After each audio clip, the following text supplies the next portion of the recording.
இப்ப சமீபத்துல பாத்தீங்கன்னா ரொம்ப பிரபலமா வந்து ஒருத்தரை பத்தி பேசிட்டு இருக்காங்க. அவர் தான் கேரளால இருக்கிற வேடன். அவரை பத்தி தான் பேசிட்டு இருக்காங்க. அவரை பத்தி நீங்க என்ன நினைக்கிறீங்க? நீங்க சொல்லலாம். அவர் அந்த முன்னாடி வந்து அவர் வந்து கேரளாவில் மட்டும்தான் தெரிஞ்சிட்டு இருந்தது. அவரை என்னைக்கு கைது பண்ணாங்களோ டோட்டல் உலகத்துக்கும் தெரிய ஆரம்பிச்சிருச்சு, தேட ஆரம்பிச்சிட்டாங்க. இப்போ ஒரு பிஜேபி கவர்மெண்ட்டே வந்து இவனை கைது பண்ணுறான், அவன் என்ன பண்ணியிருக்கிறான் அப்படின்ட்டு. அது தேடுதல் பார்த்தீங்கன்னா அவருடைய அவர் கடந்து வந்த பாதையை வந்து கசப்பான பாதையை வந்து மக்களிடம் எடுத்து சொல்கிறாரு. அதை நம்ம ஏற்றுக்க வேண்டிய ஒரு விஷயமா தான் நம்ம இதை பார்க்குறோம்.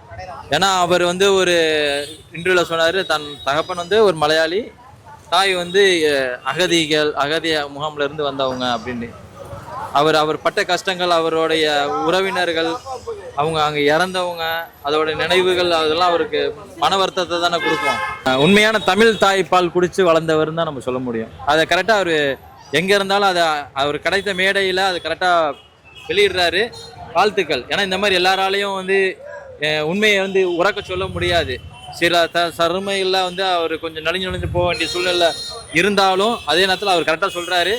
இனி அரசாங்க போகும்போது கூட சொன்னார், இனிமேல் பயங்கரமாக எழுத்துக்கள் வரும்ன்ட்டு எதிர்பார்க்குறோம். உண்மை இன்னும் நல்லா இருக்கும் அப்படின்றத எதிர்பார்க்குறோம். மறக்க முடியாத மக்கள் வந்து இலங்கையில் நடந்த விஷயங்களை மறந்துடுறாங்க. அது மறக்காமல் அடுத்த தலைமுறைக்கு கொண்டு போய் சேர்க்கணுன்றதுல வந்து இவர் பாலமாக இருக்கிறார். அதை நம்ம ஏற்றுக்கொள்ள வேண்டிய விஷயமா தான் இருக்கிறோம். ஏன்னா அது யாரும் மறக்கக்கூடாது. அந்த படுகொலைகளை அது படுகொலை இன்னும் நம்ம எப்பவுமே நினைச்சிட்டு இருக்கணும். அடுத்த தலைமுறை கொண்டு போகிறதுக்கு அவர் பாலமாக இருக்கிறாரு.